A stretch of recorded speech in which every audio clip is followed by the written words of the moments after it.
Welcome to the Green Grape Sessions. This video is not targeted at children.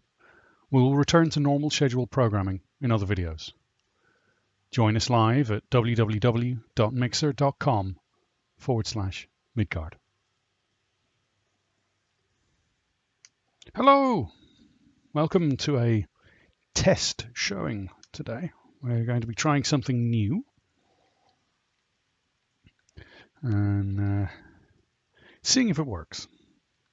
If it works, great. If it doesn't, well, it was worth a try. I'm going to be reading. We're going to be doing Midgard's Storytime, which hopefully will work today. Storytime will be Guardians of Midgard presents the Outersphere Warlord Monologues. Forward. I wrote this book in parts as an escape from the grueling slog that is writing fantasy fiction, and partly because I wanted to have a universe that I could craft and work on without restrictions. What follows is a convoluted and poorly thought out homage to all my friends and family that have supported me through the years. Thank you all for standing by me during the worst times and best times of my life. Finally, I would like to thank my wife for her constant understanding and acceptance of my madness. May the sun always shine, the bees always buzz, and the pollen bugger off somewhere else. You are my center, my queen, my everything. Outersphere Warlord Monologues, Book 1, The 300 Faces of Death. There's a world out there where everything is good, everything is fine, everything is good, everything is fair, and everything has its place. You must spend your life looking for that world. This was the last thing my granddad said to me before he died. I was 5 years old and didn't understand what he meant then. I spent years wandering, looking for something I didn't understand. Now here I am, looking death in its 300 faces, and I find myself smiling. I think I finally understand what that old bastard meant. He just never finished what he was saying before they shot him. He meant for me to find it and conquer it. I'm getting ahead of myself. Let me explain. I must have been 17 years old, full of bravado, strength, and a complete lack of understanding of the universe around me. So I did what any other kid from my area did. I joined up with the phalanx. Imagine the most useless, underfunded bunch of yahoos with little to no leadership and a total disregard for their own people's safety, and you wouldn't be far wrong. Just drop your expectations a little further. We were basically the grunts for the order. We would go in, wreck the place, and then go home after stealing everything that wasn't tied down. We gorged ourselves on blood, guts, and glory. Or rather, those that survived did. The others, well, they were the lucky ones. They got out. Dead, admittedly, but dead is better than what happened if you were good at your job. And I was very good at my job. Training in the phalanx was brutal, quick, and dirty. Basically, they gave us life rounds, threw us in a desert in 2 teams, and the team that was left standing was hired. The others fed the buzzards until the next recruitment drive. I was on the side that won, obviously. I mean, this would be a really short retelling otherwise, right? Anyway, the time came when we were supposed to get our first shot at promotion. Basically, a chance at a bigger chunk of loot at the end of a campaign.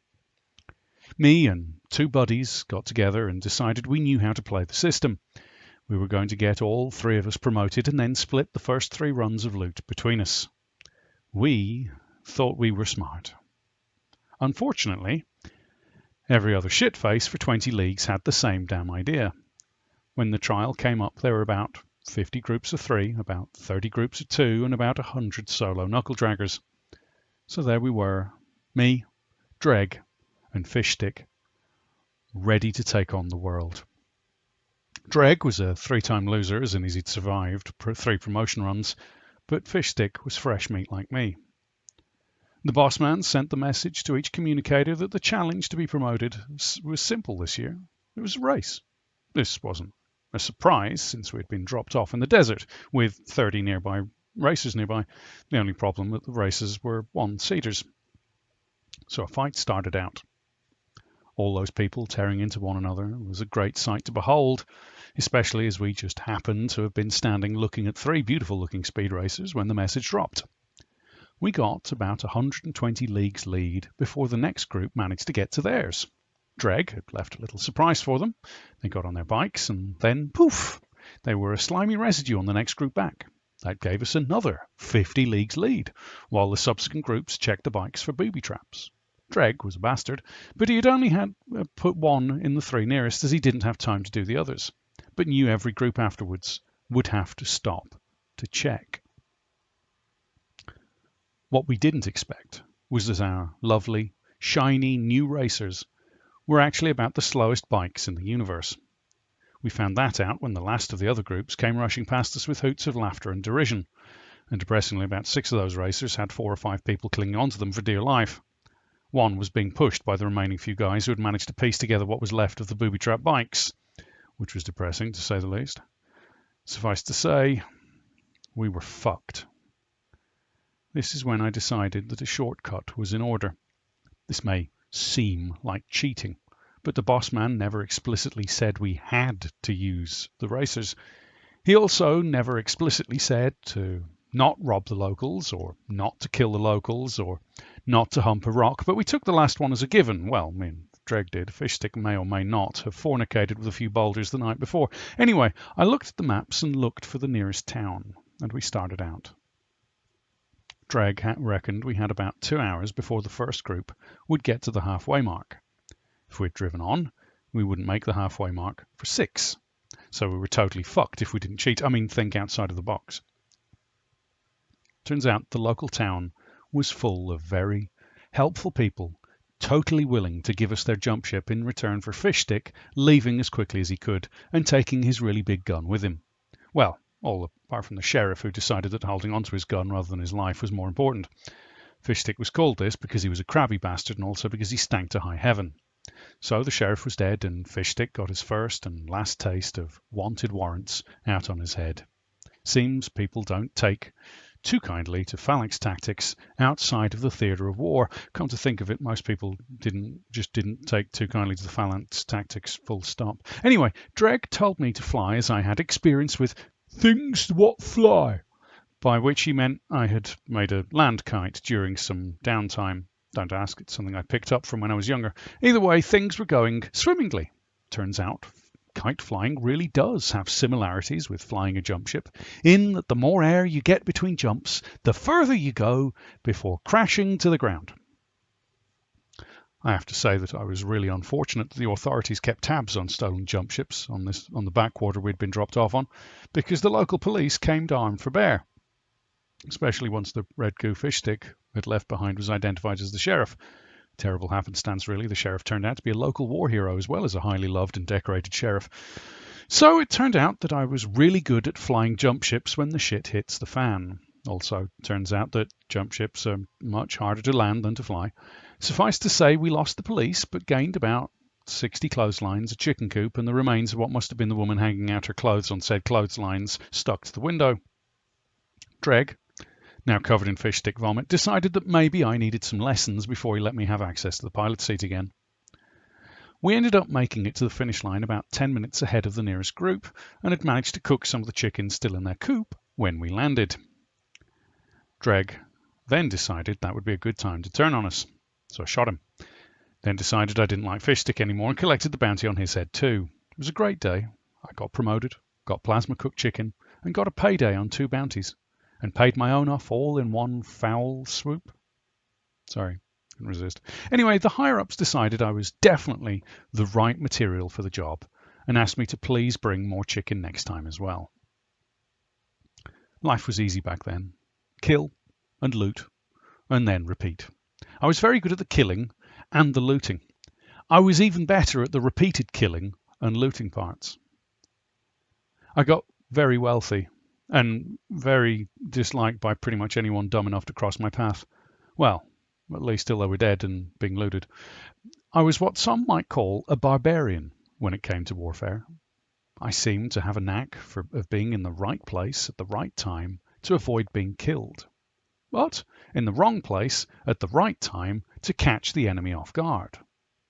I always prided myself on thinking outside of the box, and that I could shoot like a demon possessed by a bigger demon who could shoot really fucking well. I also spent a lot of time tinkering my weapons, making them much more devastating and more efficient at the killing part. Turns out there really is no reason to have safeties on weapons used in war, or any reason not to include an explosive payload in every shot you fire, and even less reason to worry about war crimes if there are no witnesses. It was good times.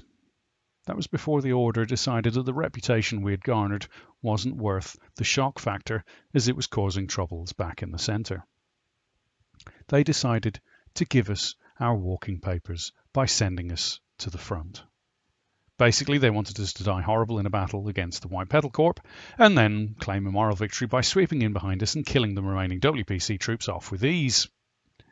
They didn't count on us actually winning, especially as they had failed to tell us that the guns they had given us were flat out of ammo and that the ammo drops were all booby-trapped. Anyway, we decided that the White Petal Corps wouldn't booby-trap their own ammo dumps.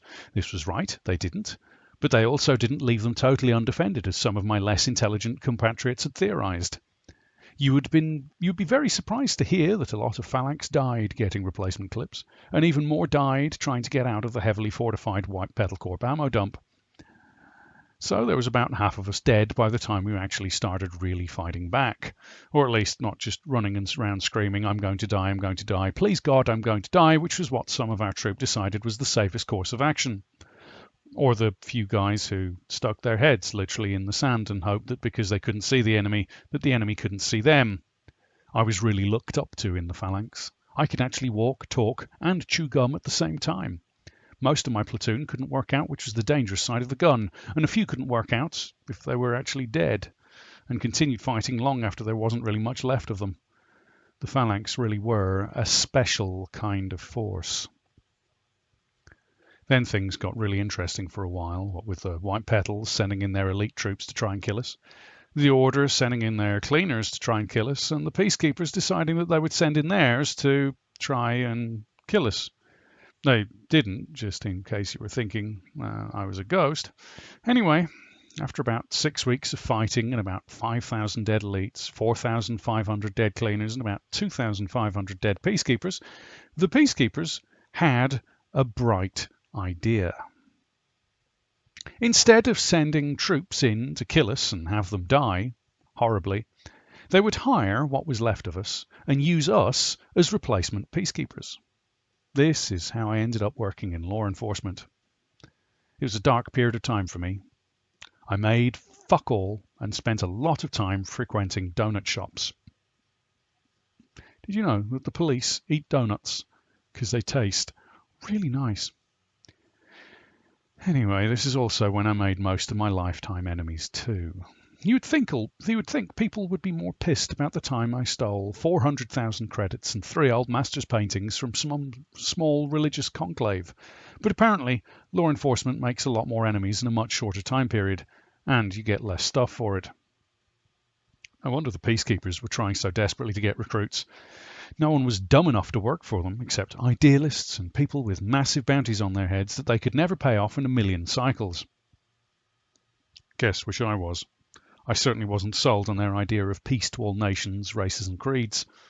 I didn't even know what a creed was when I first joined. One benefit with the peacekeepers was that you got free education and healthcare. It came in handy when I wanted the identifier chip removed from my spinal column after some bounty hunters came looking for me, and found my Lawkeeper pistol was still heavily modified and could in fact shoot through body armour and around corners, and had explosive pay rounds, and burned like the sun. It took me at least a month to get the guts out of my uniform. The healthcare plan also came in handy after I got type 2 diabetes and had to have it cured with gene therapy. Another downside to law work. Those damn donuts were really good. Anyway, I paid a little extra to have some useful additions to my body and mind. Let's just say I really can see in the dark, jump really high, and have mildly bulletproof skin. Oh, and you can hear the sound of do do do do do do do do do do do do when I run in slow motion. Not really, but it sounded cool. Let's also just say that I don't have any loot left from my time as a phalanx either, or a left arm, or a left eye, or a leg. Though you could never tell from looking at me unless you looked at my robotic arm, eye, or leg. For your own future reference, please note that when you jokingly shout, "Random Granada!" and just chuck a grenade in a random direction, that you check to see if the random direction you are throwing it in doesn't happen to have 3 tons of ammo sitting there, or that you accidentally kept a hold of the pin when you threw it. That's probably the most important part, really. Anyway, during this time, I made a lot of contacts within law enforcement. Judges, magistrates, lawyers, union reps, internal affairs, more union reps, more internal affairs. This came in very useful from time to time after I left and set up my own mercenary group. By the time I was 30, I had 20 guys working for me and had a reputation as a group that could do anything, anytime, anywhere, and for half the cost of the other main companies. We also came with better training and weapons too, mainly because we requisitioned a good chunk of them from the Peacekeeper vaults before leaving, but got to the point where even the White Petal Corp and Order started hiring us. At one point, both had hired us to take a town, and we kept taking and retaking the town from ourselves without so much as a bullet fired in either direction. The locals loved us for that. We would just soiree into the town centre and fly a different flag each day while setting some riders on fire and filming the whole thing with sound effects for good measure. We managed to keep that going for about 3 weeks till we got bored and just liberated the place for the locals as a thanks for all the free booze. We weren't a bad group, really. Most of us were veterans from the Phalanx who had worked as peacekeepers after the front incident, and the rest were tag-alongs we had picked up from various hot points around the Outersphere systems. We looked after our own and always kept a contract. Even if we were fighting against ourselves and pretending it was a hard fight, we always lived up to the contract. That's where I started to really look at the situation in the Outersphere. Warring factions, centre politics, corporations being douchebags, and mercenary groups like mine making a killing. It was all too shitty for the locals, really, though very profitable. I think I first thought about it when I met my first love and wife, Helena. She was an awesome woman. She could carry 2 heavy machine guns and enough ammo to take on a small army on her own. Big tits too, though she had some strange ideas about foreplay. Let's just say it involved getting very friendly with weapons. She often came with a bang, if you get my meaning. She was a fighter for a local resistance cell that had hired us to oust the Order from their borders, which took us a day, I might add. Serves them right for stabbing us in the back. Well, anyway, we fucked like it was Liberation Day all over again. Great times. She wanted to settle down with a farm after we got married, but I still wanted to sow my seeds, as it were. I still visit occasionally, dropping off any goodies I think might help with the farm. It's a good place to keep your head down, if you ask me. Plus, she still fucks like a machine gun, sometimes with a machine gun. We're still married too. I haven't actually gotten divorced from any of my wives yet. Seemed like the sensible financial option, since lawyers are the real criminals. Life for me started to get very complicated from that point onwards. We still took jobs from the various factions. I mean, we had to make ends meet, didn't we? But we always managed to somehow get the contracts done without fucking the local population over too much, which is very hard when one of your contracts was to literally fuck the local population out of an area. No, not in that way, although we would have probably done that without being asked if we'd thought about it at the time. Turns out that the Order got wind that there was a good mining location right under this small town's feet, and the locals didn't want to move. We ended up spending 6 weeks building and shipping each damn one of them off to a better location, while at the same time contaminating the ground underneath, so that when the Order did get there, they would come and they would have to spend more decontaminating the area than they would have made actually mining the ores. Or at least that was the plan.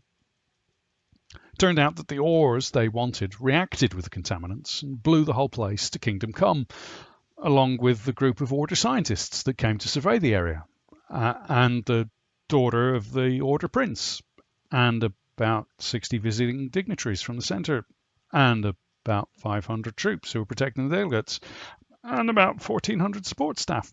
But thankfully, for our bank balance, they blamed the locals and then tried to rehire us to kill them all in retaliation. Meanwhile, the locals hired us to kill the Order troops. White Petals came in and tried to oust everyone, and we ended up being the most wanted mercenary group in Outersphere history, which is no mean feat, I might add. You wouldn't believe how many damn bribes it took to clear up that little hiccup, which, I might add, were wasted because of what happened shortly afterwards. Most of the guys started to get a little tired of the bullshit and wanted to turn straight raiders. They made a lot of sense. You take what you want, kill who you want, and don't answer to anyone. There's also a kind of honour in having a set of principles you stick to as well. I had to sit them all down and murder a few of them to change their minds. When I say a few, I mean there were 29 bodies and 29 bounties to collect by the end of the meeting. 36 to 7 is some serious downsizing. Me and the remainder of the group decided to go semi-resistance at this point. We were basically raiders, but we would only hit the Order, White Petals, Centre Forces, the occasional town, city, transports, research centres, breweries. We had a lot of breweries actually, travelling circuses, ant farms. We basically killed anyone who wasn't known to us as friendly, or just plain known to us. That sorted the conflicting interests right out. But we never hit anyone who couldn't afford it, and we donated a lot of goods to schools, churches, apple pie factories, the local prostitutes, and pretty much every bar and den of iniquity that happened to pop up. Strange how a lot of towns started welcoming us as heroes, considering what we were doing. I suppose it was all the business we brought in, and the taxmen we strung up. I grew to trust and rely each one of the remaining 6 of my little company. We became known as the Outersphere 7. There was me. I'm telling you about me, so I don't need to say too much. Otherwise, this would just end up being an autobiography of a person telling an autobiography of a person telling an autobiography ad infinitum, and unless you're into Asimov, that gets very boring very fast. There really isn't much to say, really, other than I'm a fearless leader who is smart, cunning, intelligent, quick-witted, brainy, clever, bright, intellectual, totally not reading from a thesaurus at this point, sexy and smart. Did I mention smart? Either way, I'm the boss of my own story, so I'm going to portray myself however the hell I like. If you don't like it, tough shit, you bought the stupid book anyway. Sally, who is a real mean bitch with a knife fetish, nothing more to say about her really, as she would kill me for telling you about the times we totally didn't sleep together. We totally did, by the way. She's tall, looks like one of those ancient Norse goddesses, in that she's hot, not in that she looks like a really old person with saggy boobs and wrinkled skin. She's also our pilot, and damn good at it she is, but don't let her read this book or hear me say that. She also has a serious ego problem. Most of the time, this is well deserved. I mean, she does hold the fastest slingshot record for a black hole. She has killed more people with her tits than anyone else I know, and she can clip the wings off a fly at 50 paces blindfolded, throwing a 10-pound knife backwards. But her shit does stink, contrary to her claims it doesn't. And yes, it was her who caused the veneer shit slide of 22. Okay, I may have accidentally blocked the veneer silage tanks, and that may have caused a slight methane build-up, but the spark that set the whole explosion off was caused by her insistence on throwing her damn knives into every damn barrel around. Even the red ones, that clearly are not as designed as targets for knife-throwing practice. There's also Benny, who's a big, dumb son of a bitch, but you could rely on him to side with you no matter what you said or did. Plus, he can lift anything, and I mean anything. He once lifted a Land Cruiser and flipped it. If you can imagine a tank covered in muscles that has done a lot of steroids, has no sense of danger, and is loyal to a fault, that's Benny. He also wears that same shirt all the time. Now, I'm not saying it's dirty or anything, but damn, man, even the food stains have food stains. He also eats about as much as he earns, and he earns about as much as he can carry, and trust me, he eats a lot. If he isn't working, eating, sleeping, or working out, he's probably eating, sleeping, and working out at the same time. But bless his dirty-ass nasty shirt that's seen more dirt than a politician has seen bribes, he is loyal. Derv is our sniper and has never missed a single shot, but has also never smiled once. Miserable bastard. But I always want him watching my back. He's about as skinny as Benny is large. I swear if he turns sideways, he disappears. He eats nothing but ramen noodles, of which he's mildly allergic, i.e. for your own safety, never go to the toilet after him. For someone who is such a good shot, you kind of wonder how he manages to miss the toilet bowl from half a foot away. He has waist-length hair that is almost as well kept as his guns. He also has zero sense of humour or ability for small talk. Getting stuck with him for an hour in a drop box while waiting for a pickup is like spending a week in a sensory deprivation tank. I swear he actually sucks the life from those around him. He is, however, ungodly with a sniper rifle. There was an old joke in the phalanx that he could bounce a shot off 24 surfaces, through 6 walls, at a distance of 25 clicks, and still hit a target the size of his personality. I always maintained that that was impossible, as he didn't have one. There's Cali, who is a short little powder keg of a girl. She's our heavy weapons expert, and by expert I mean she wouldn't let anyone else use the damn things, except me, after a lot of convincing and wine. She's as short as Sally is tall, but equally beautiful. She's like some oriental lotus leaf, quivering in the breeze, showering all those around her with the glowing light of her personality. She's also our computer tech wizard and has hacked into my terminal and made it so that no matter what I say about her that's negative, it always comes out as a positive. Hence me thinking that she is a super nice, friendly, wonderful peach of a person who cares deeply for all those around her and makes everyone smile with a beautiful sense of fashion.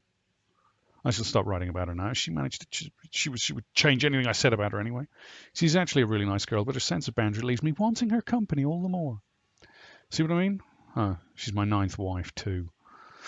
Then there was the twins, Violence and Violates. No, that isn't their names, but you'd have an easier time sucking on a black hole and getting Darren and Sarah out of them.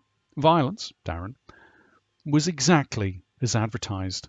He was a ball of hatred wrapped up in skilled, hand-to-hand, quick-shooting violent tendencies who loves his double pistols more than he loves his own sister, which is a lot, by the way.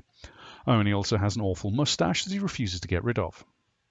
He looks like some kind of 25th century dwarf porn star.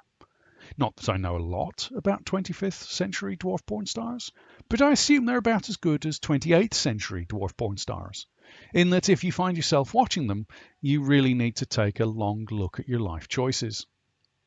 There isn't really a lot to say about Darren. He's short, like endearingly short. Like unable to reach the top shelf at the local market kind of short. Like stands up to go down kind of short, if you get my drift. But he swears that he is of average height and that everyone else on board is just giant kin. He's certainly average for a dwarf. He dresses very snazzy though. His boots always have exceedingly tall heels in them, which serves to make him look even shorter than he is. But he complements those overly snake-skinned boots with a white tuxedo so that he kind of looks like the dwarf version of the classic movie from the 20th century, Saturday Night Illness. He even totes the same golden medallion around his overly hairy neck.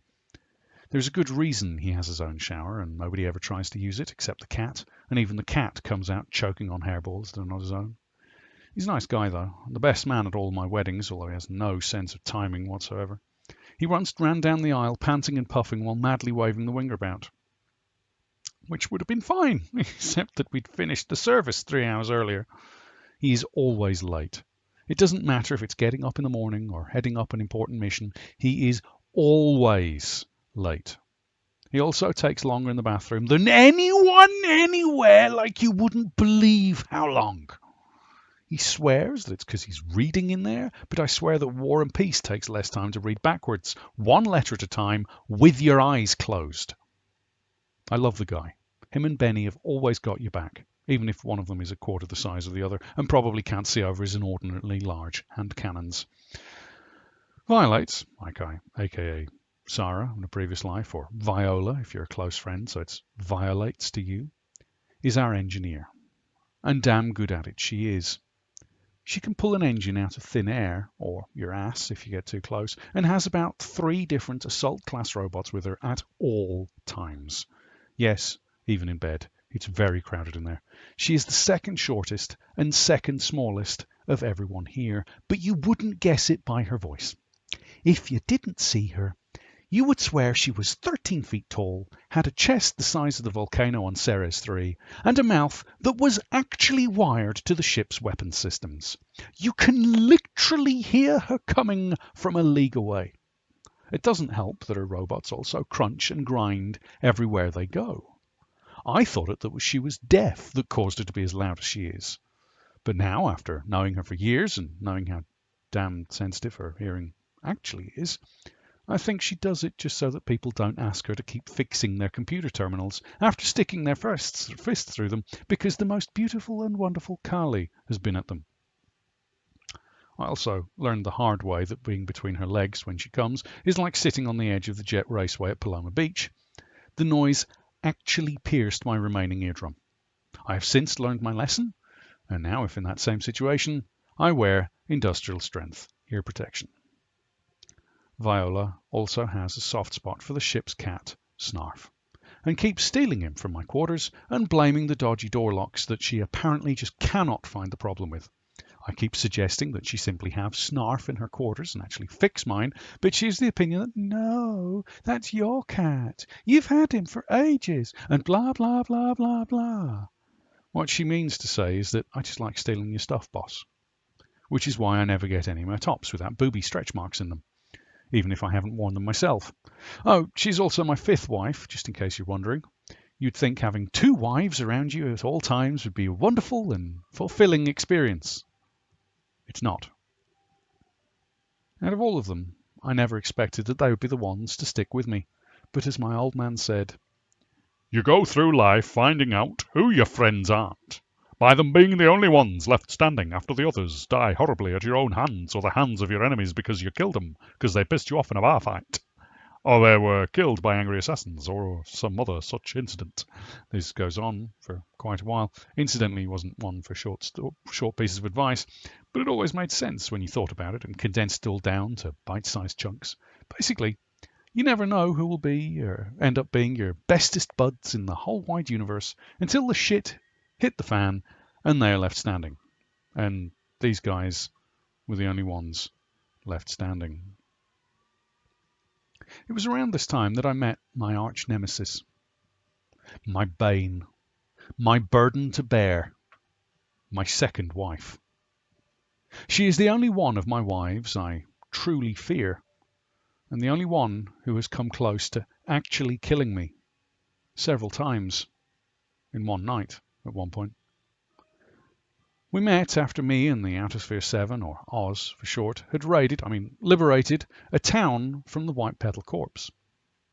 We were happily toasting to our newfound fortunate friends to whom we provided most of the loot to. Basically, we were pissed and easy targets. Derv was the only one of us not in full merriment, and glad of it I am to this day, and was cleaning one of his many rifles when a commando unit led by my wife-to-be turned up and started to kick the new local's ass.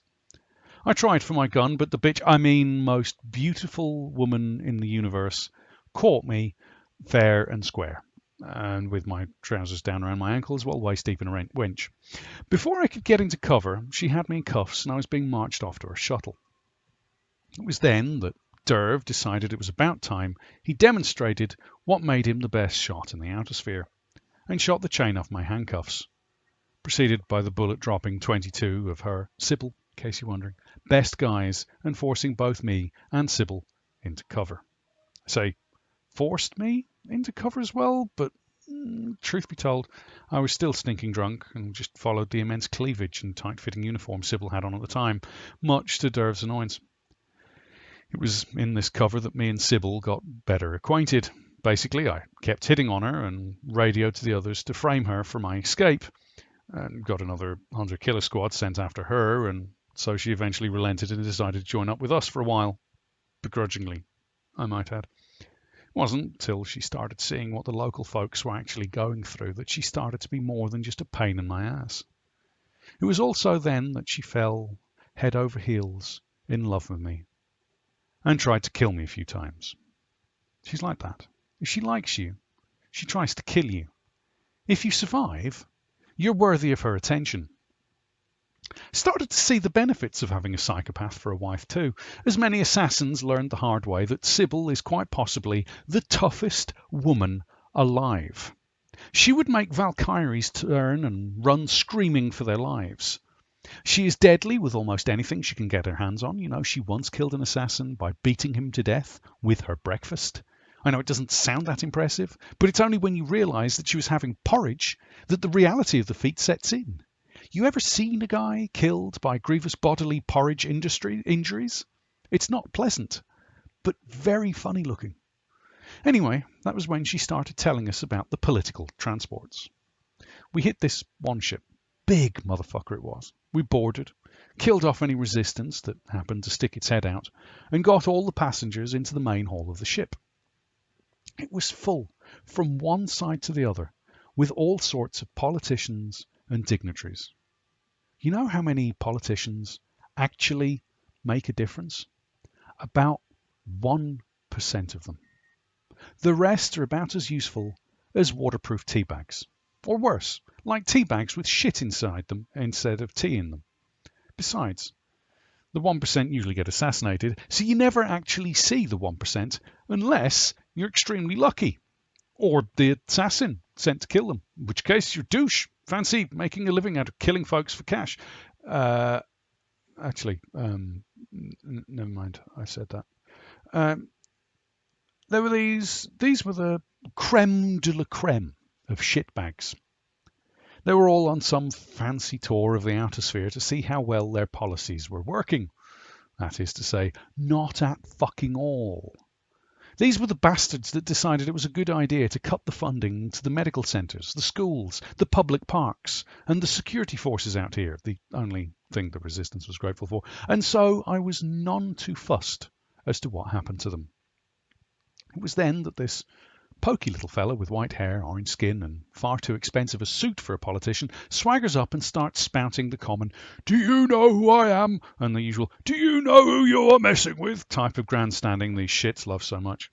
He was all puffed up and trying to seem statesmanlike and had some skinny bimbo hanging from his arm. She was as thin as a rake but had a totally real set of huge breasts that made her look like an upside down dick and set of balls. I looked him in the eye and said, "Can I ask you some questions?" He said, "Okay, if you must." I said, "Do you see this robotic leg?" He said, Sure, I see your robotic leg." I said, "You see the robotic arm?" He said, Yeah, I see you have a robotic arm." I said, "You see the robotic eye?" He looked for a moment and replied, Yeah, top quality work you have there." I think that's what he said. I wasn't really paying attention to him. I was looking at the bimbo on his arm thinking, I would break you. Anyway, I said, "Thanks. Now for a few more questions for your lordship, if I may." He nodded, smiling, not catching the obvious tone of sarcasm in my voice. I said, "You see this really big gun I'm carrying?" He nodded, still not grasping the severity of the situation. I said, "You see the big pile of bodies where your guards and troops were standing a moment ago?" He looked, following my finger, then nodded before looking back, almost incredulously, not grasping the nature of the exchange going on. I said, "And you see these 7 scary-looking folks I have behind me who haven't even a scratch on them?" He nodded, again, beginning to fathom the shitstorm he had just worked himself into. And I said, "And finally, how many fucks do you think I give about who you are?" He thought for a moment. You could see the wheels and gears in his head spinning as the realization settled in. He gulped and said, "None?" A look of desperation came over him at this. So I shot him in the face, leaving a smouldering mess where his head used to be. The walking upside-down bimbo penis he was with fell to the floor crying at this point, so I shot her too. I can't stand someone crying over an arsehole. I can't stand fake bimbos that look like I would break them crying over an arsehole even more. The next fella who walked up was a skinny-looking shit, pointy nose and chin, and the sort of demeanour that demanded being punched in the dick.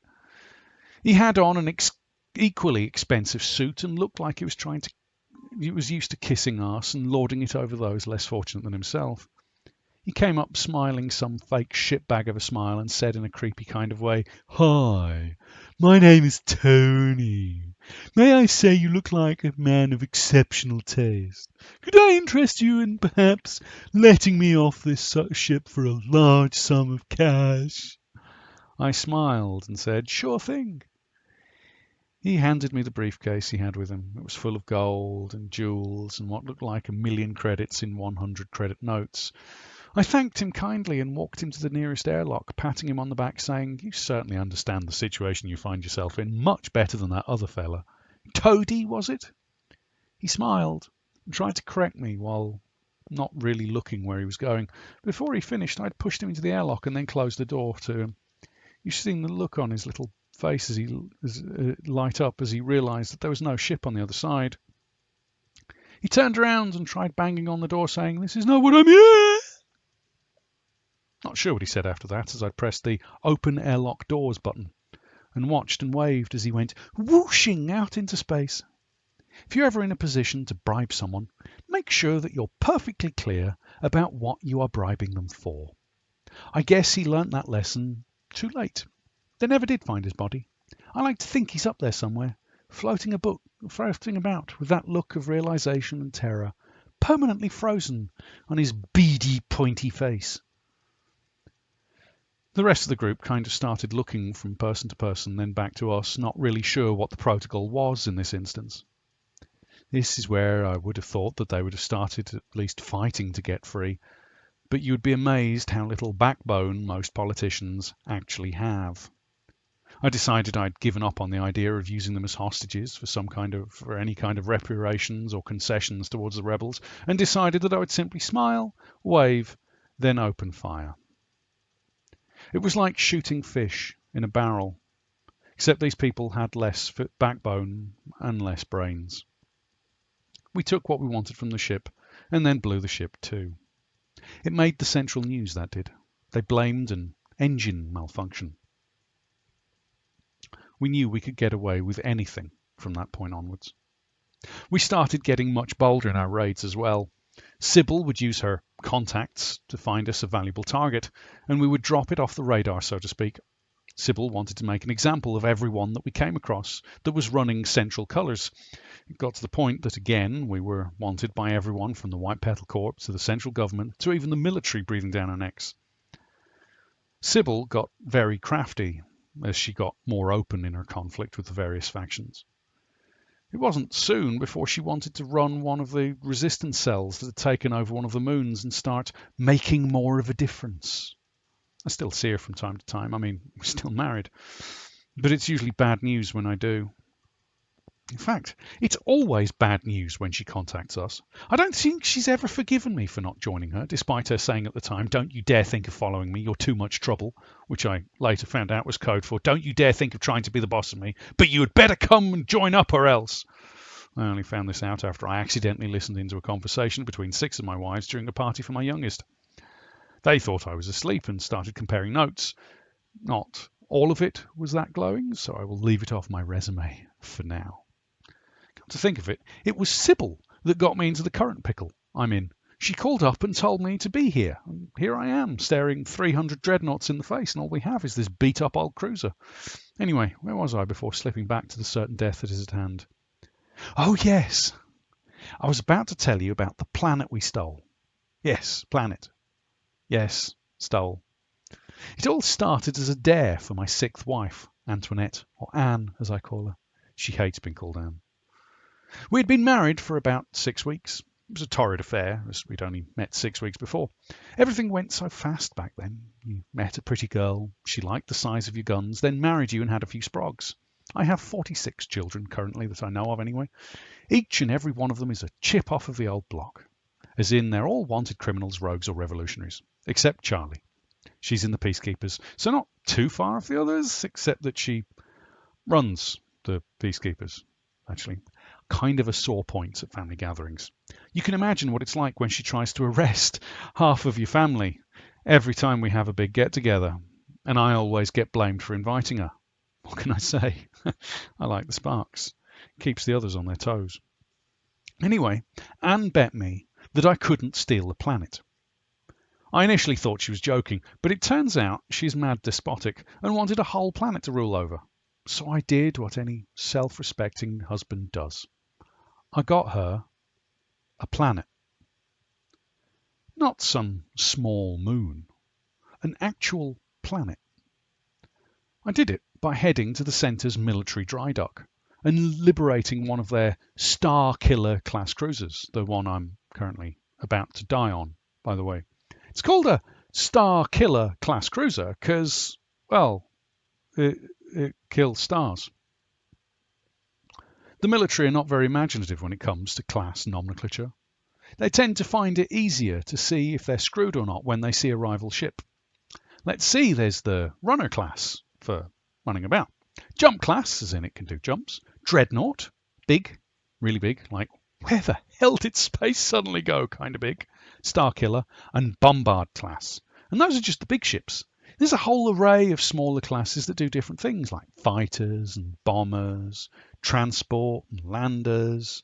As I say, not very imaginative.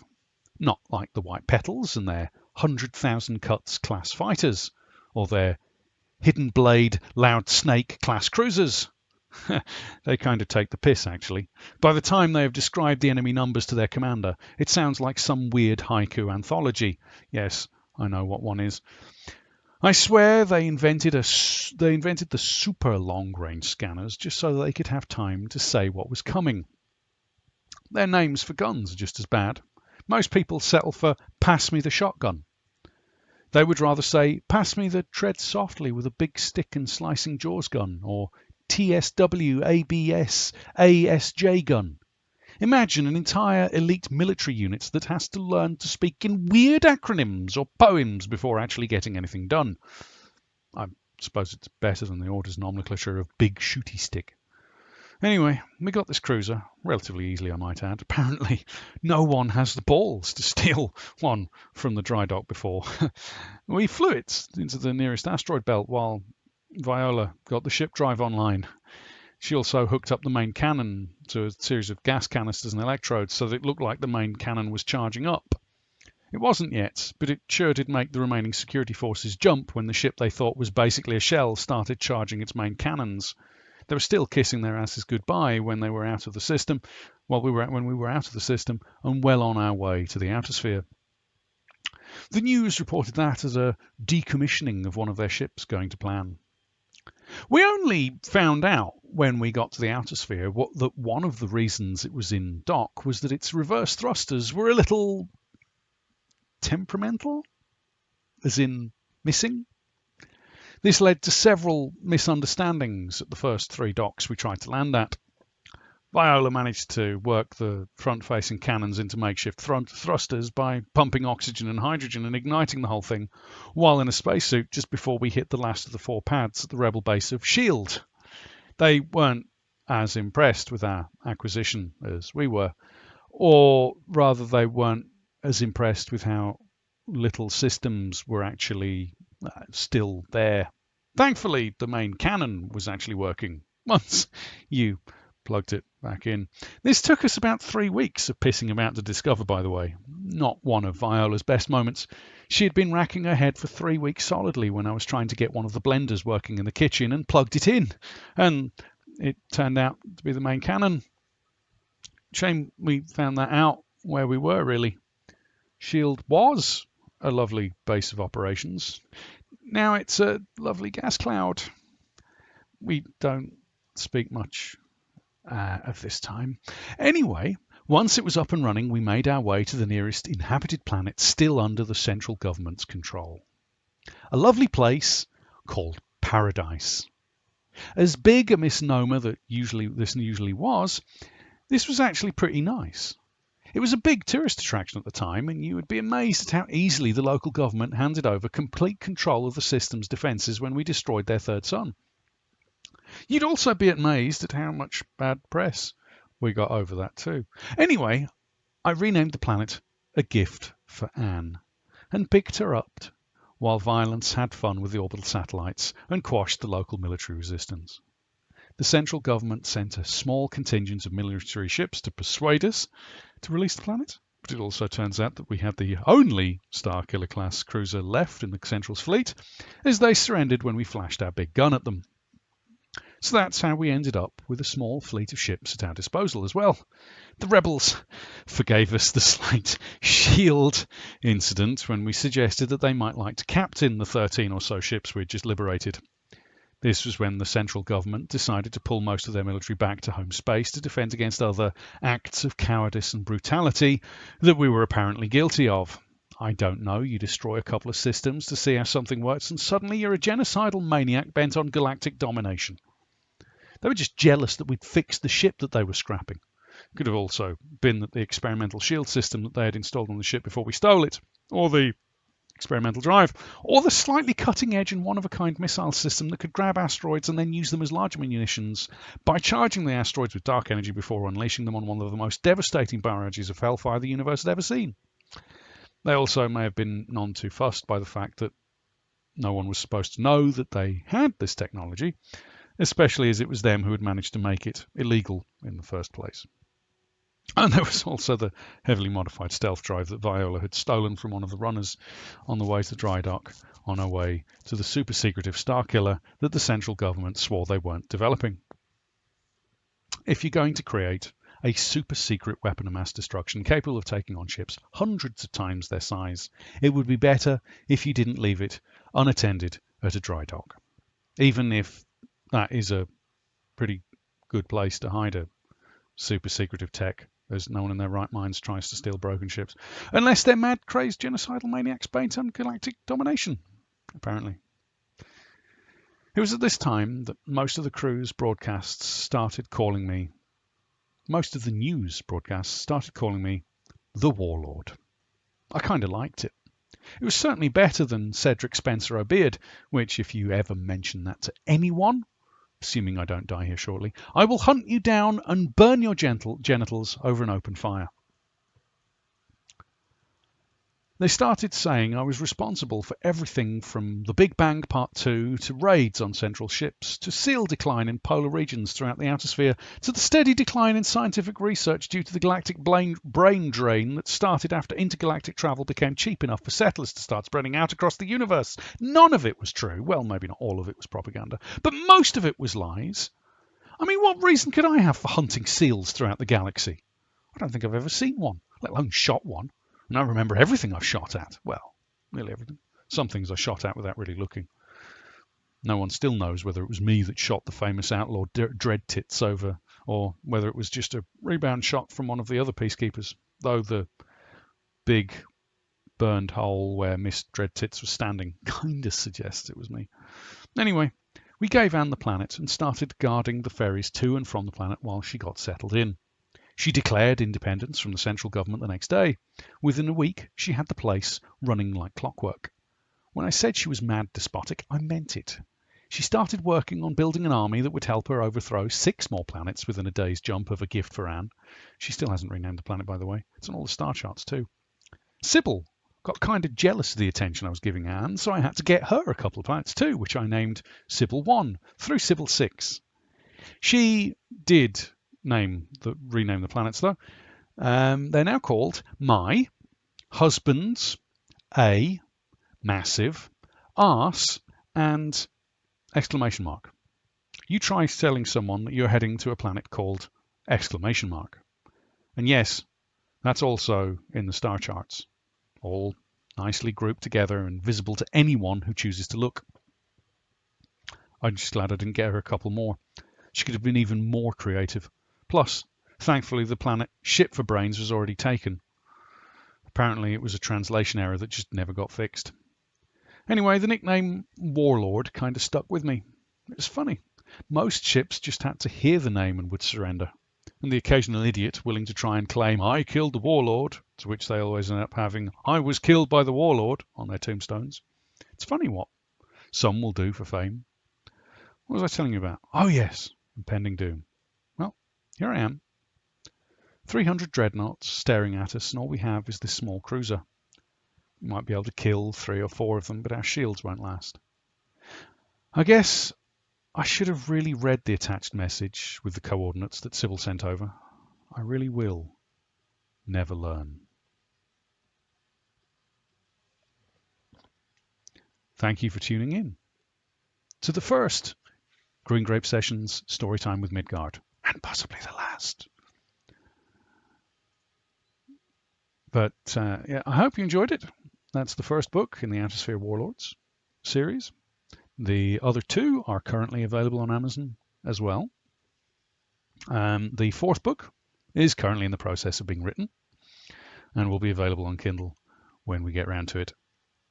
I hope you enjoyed it. Feel free to check out the merch store, which is in the description below. If you have any suggestions or tips or tricks or anything that you'd like to share, feel free to do so in the comments section. Otherwise, bugger off and have a good day. All right. Peace. Check out the merch store. We have merch. Check it out.